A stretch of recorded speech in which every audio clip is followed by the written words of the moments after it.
नशे की लत किसी को भी लग सकती है, क्योंकि ये एक तरह की बीमारी होती है। क्योंकि नशे का अगर समय रहते निपटारा ना किया जाए तो ना सिर्फ ये हमारे स्वास्थ्य को अफेक्ट करता है, बल्कि ये हमारे परिवार समाज को भी पूरी तरह से प्रभावित करता है। इसलिए ज़रूरी है कि हम सब मिलकर नशे के खिलाफ लड़ाई लड़ें। हिमाचल ज्ञान विज्ञान समिति बीते कुछ सालों से नशे को रोकने के लिए कई तरह के प्रयास कर रही है। नशा मुक्त अभियान के संदर्भ में डॉक्टर यशवंत सिंह परमार औद्योगिकी एवं वानिकी विश्वविद्यालय के छात्रों को नशे के बारे में समिति की ओर से विस्तारपूर्वक जानकारियां दी गई। ज्ञान विज्ञान समिति सोलन इकाई से सीताराम जी ने ज्ञान विज्ञान समिति के द्वारा चलाए जा रहे कार्यों के बारे में विस्तारपूर्वक जानकारियां दी और उन्होंने नशे से होने वाले दुष्प्रभावों के बारे में भी बताया। सक्सेस किया, उससे पहले बहुत सारे शिक्षा के लिए कार्यक्रम सरकार बना चुकी थी, प्रौढ़ शिक्षा और कई नामों से, लेकिन वो सफलता प्राप्त उसमें नहीं हो रही थी। लेकिन एक आंदोलन के रूप में जब आम लोगों को स्वयं जिसको बोलते हैं स्वयंसेवी भावना के साथ लोगों को जोड़ा गया, तो उसमें सफलता मिली और आम लोग उसमें आए। अपना खून तक बेचना शुरू कर दिया। माँ बाप को दराट लेकर के उठ करके मारने को तैयार है, क्योंकि दिमाग बीमार हो चुका है। वो टेक्निकल चीज़ें डॉक्टर साहब आपको बताएंगे, लेकिन मेरा जो काम था, मैं ये बताना चाह रहा था कि जो संगठन है, बहुत सारी ऑर्गेनाइजेशन काम कर रही है इसके ऊपर।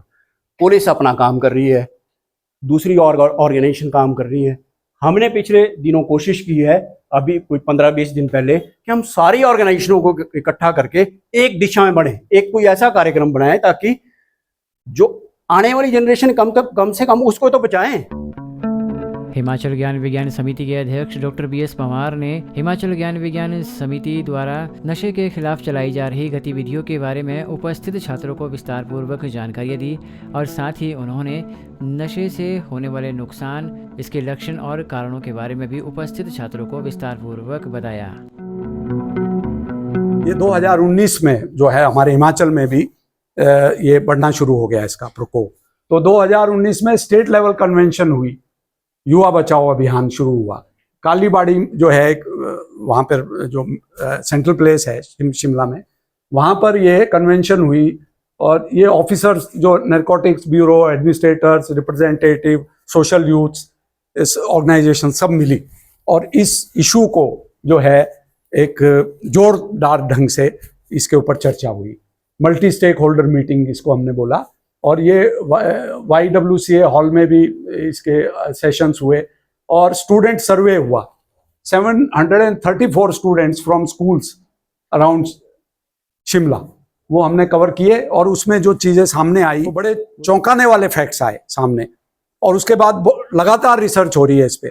सबसे बड़ी दुख की बात, परेशानी की बात यह है कि छोटे छोटे बच्चे जो हैं इसकी चपेट में आ रहे हैं, और आगे नशे जो हैं वो कितने प्रकार के हैं, ये स्पेशलाइज्ड उसमें सेशन में आपसे हम कन्वेंशन हुई ड्रग अब्यूज के ऊपर। इसके बाद 734 स्टूडेंट्स का सर्वे हुआ, और उसमें बहुत ज़्यादा जो है ये इसका नशे का मतलब हुआ कि जो छोटे बच्चे वैसे तो सिंथेटिक ड्रग्स तो नहीं लेते होंगे, मगर वो जैसे सिगरेट बीड़ी है, भांग है, ये इस तरह के जो नशे हैं, जो सॉफ्ट नशे आज के टाइम में कहलाते हैं, हालांकि कोई सॉफ्टनेस नहीं है उनमें, पर फिर भी वो सॉफ्ट नशा हम उनको बोलते हैं। तो वहाँ से इनिशिएट होते हैं, फिर पीयर ग्रुप प्रेशर जो है और वो जो उनका साथ होता है, वो आप लोगों को पता है, आप उस स्टेज से गुजरे हैं, तो कैसे अट्रैक्ट होते हैं। गलत चीज़ के लिए बहुत जल्दी अट्रैक्शन होता है। तो ये सर्वे आया, तो इससे हमें पता चला मैग्नीट्यूड क्या है इस प्रॉब्लम का। फिर हमने उसको सीरियसली इसको आगे हमने शुरू किया। तो 20th स्टेट कॉन्फ्रेंस हुआ 2023 में, उसमें फिर हमने बड़े जोर शोर से इस पे काम करना शुरू किया। 2000 उससे पहले भी हालांकि काम चल रहा था, मगर इसको फिर 2023 से हमने कॉन्फ्रेंसेस की और इसको जन विज्ञान आंदोलन बनाने की कोशिश की। तो ये उसके कुछ फोटोग्राफ्स हैं। फिर सेशंस लिए ऐसे ही ड्रग अब्यूज के ऊपर। तो हमने जो अपने जो हमारे लोग थे ज्ञान विज्ञान समिति के पुराने लोग थे, उनके बीच में चर्चा की, नए मेंबर्स को जोड़ा, और हर एक स्टेट में, जितने भी हमारा 12 स्टेट हैं हमारे प्रदेश में, सब स्टेट्स में हमने जोरदार ढंग से काम करना। मीटिंग हुई, ऑनलाइन सेशंस हुए, मतलब 24/7 कोई दिन हमने नहीं छोड़ा जब हम नशे, कोई दिन ऐसा नहीं जाता पूरे प्रदेश में जब कहीं कई कई जगह कई कई जिलों में कई कई प्रोग्राम, जो नशे करने वाले हैं वो नशा करने वालों को ढूंढते हैं और उन्हीं के बीच में उठना बैठना पसंद करते हैं, और नए नए नशे करने वाले जो हैं वो उनके संपर्क में आते हैं। तहसीलदार कल्याण अधिकारी सुरेंद्र सिंह ने सरकार द्वारा चलाई जा रही नशे के खिलाफ योजनाओं के बारे में विस्तार पूर्वक जानकारियां दी। ऐसे केसेस हो गए हैं कि जो इसमें एक बारी फंस जाता है वो वापस आना बहुत टफ है। जिसने मतलब एक्सट्रीम इसका नशा ले लिया तो उसको लगता है कि शाम को ये चाहिए, शाम को क्या हर टाइम चाहिए, उसके बगैर, उसके नशे के बगैर वो रह ही नहीं सकता है। National action plan for drug demand reduction है, ये गवर्नमेंट ऑफ इंडिया द्वारा स्पॉन्सर्ड प्रोग्राम है। इसकी जो शुरुआत हुई है 1 अप्रैल 2018 के अंदर शुरू हुआ है। तो मतलब ड्रग का रिडक्शन करना, हमने डिमांड को कम करना है। जब डिमांड कम होगी, जब डिमांड कैसे कम होगी, जब उसकी हमारे को जागरूकता होगी। अवेयरनेस फर्स्ट इसका जो है हमारा स्टेप है। सभी इसमें खास करके सभी इंस्टीट्यूट में, चाहे यूनिवर्सिटीज है, कॉलेज है, स्कूल्स है, इसमें जो है अवेयरनेस को फैलाना है, मेन मकसद हमारा ये रहता है। फिर नेक्स्ट जो है गवर्नमेंट का वो है ट्रीटमेंट करना। फिर यदि जो चला गया है बच्चा, ड्रग में फंस गया है किसी कारणवश भी, चाहे वो अनजाने में फंस गया या जानबूझ करके फंस गया है, या किसी भी मतलब अपनी क्यूरियोसिटी के कारण या अपनी संगत के कारण कहीं फंस गया है, तो उसका ट्रीटमेंट करना भी जरूरी है। तो उसके लिए भी काउंसलिंग और ये सेंटर खोलना है और रिहेबिलिटेशन सेंटर्स खोलना है, क्योंकि ये रिहैब करना एक बहुत टफ है।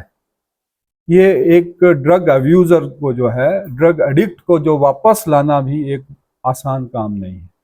इसलिए यदि हमारे को जानकारी है तो उसमें हम जाए ही ना, उस रास्ते पे हम जाए ना जो कि हमारे लिए अच्छा नहीं है। तो इसके लिए हम कोशिश करें कि सबसे ज्यादा जागरूकता को फैलाएं। ठीक है जी। थर्ड स्टेप है कैपेसिटी बिल्डिंग। जैसे डॉक्टर साहब ने भी बताया कि ट्रेनिंग्स देना, जैसे आप में से लोग आएंगे उनको मास्टर ट्रेनिंग बना के आगे और लोगों को ट्रेनिंग देना है। ठीक है। फिर उसके बाद ऑन रिसर्च, इसके ऊपर रिसर्च करना है to provide the in patient treatment drug user along with the counselling. IRCA के जो सेंटर है सभी डिस्ट्रिक्ट्स वगैरह में खोलने का जो है गवर्नमेंट का एक प्लान प्रयास कर रहा है कि यहाँ भी कोई ना कोई सेंटर हो, ताकि हमारा जो कोई इस तरह का यूथ है तो उसको हम उसको रिहेबिलिटेट कर सके, उसको नशे से वापस ला सके मेन स्ट्रीम में। तो इसके लिए अभी हमारा हिमाचल सरकार के द्वारा, ये आपके पास में ही है, कोटला बड़ोग, आई थिंक ये मरियोग के साथ है, वहाँ पे एक जो है आपका स्टेट ऑफ आर्ट करके हमारा एक drug de addiction and rehabilitation centre खुलने वाला है। तो ये हमारे डिस्ट्रिक्ट सिरमौर के अंदर पड़ता है। बट जिस बंदे ने अपने 3 बॉडी पार्ट्स पे कंट्रोल किया वो लीडर बना है। So we normally see leaders amongst our students as representative of PAU। हम अपने बच्चों में लीडर्स देखते हैं और उनको कोशिश करते हैं ये सिखाने। ये मेरा फर्स्ट मैसेज कंप्लीट है। सेकंड मैसेज, लास्ट मैसेज, ये बात गारंटी है कि इस चीज को आप पक्का बांध लो कि if you are good in your profession, और जो मैंने 7 घंटे वाली 7 इयर्स वाली बात की ना, कि 7 इयर्स तक बंदा सीखता है, बाकी उम्र वो प्रैक्टिस करता है उसको। अगर आपके बगल में कोई ऐसा बच्चा है जो गलत काम करता है, छोटा बच्चा 8 साल की एज तक, उसको कंट्रोल करने की कोशिश करें। अगर उसने 8-10 साल निकाल लिए कुछ गलत सीखने के बगैर, तो उसका मतलब वो बंदा he will be there as a contributor to the society। आप सोच के देखो, आप अपनी तरफ फ्लैशबैक में जाओ, जो बच्चे ने गलत काम किया होता है वही बार बार वो प्रैक्टिस करता है। तो इस चीज को कंट्रोल करो एज पेरेंट्स, क्योंकि आपने पेरेंट्स भी बने। अगर आप ही आज कंट्रोल कर लोगे तो next generation will be the best generation. India is hopeful. हमारी नेशन का यही होप है, आप ही हमारे नेशन का होप हो। Youngsters are our hope. अगर आप सीधा चल रहे हो ना, इस देश को नंबर 1 बनने से कोई रोक नहीं सकता। ये मेरा दावा है।